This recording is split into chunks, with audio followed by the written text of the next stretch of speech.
गणनायकाय गणदैवताय गणाध्यक्षाय धीमहि गुणशरीराय गुणमण्डिताय गुणेशानाय धीमहि गुणातीताय गुणाधीशाय गुणप्रविष्टाय धीमहि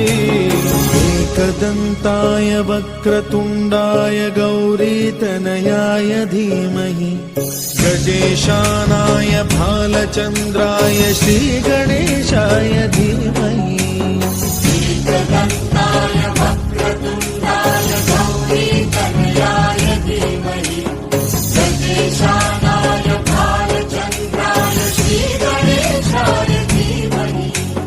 गानचतुराय गानप्राणाय गानान्तरात्मने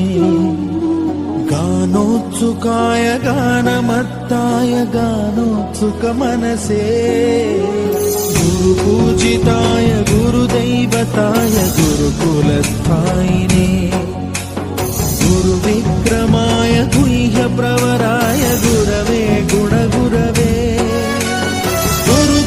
गुरुदैत्यकलक्षेत्रे गुरुधर्मसदाराध्याय गुरुपुत्र परित्रात्रे गुरुपाखण्डखण्डकाय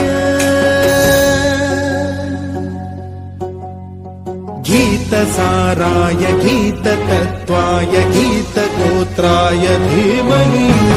गूढगुल्फाय गन्धमत्ताय गोजयप्रदाय धीमहि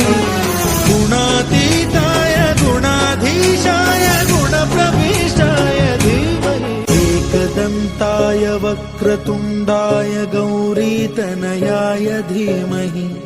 गजेशानाय भालचन्द्राय श्रीगणेशाय धीमहि एकदन्ताय वक्रतुण्डाय गौरीतनयाय धीमहि गजेशानाय भालचन्द्राय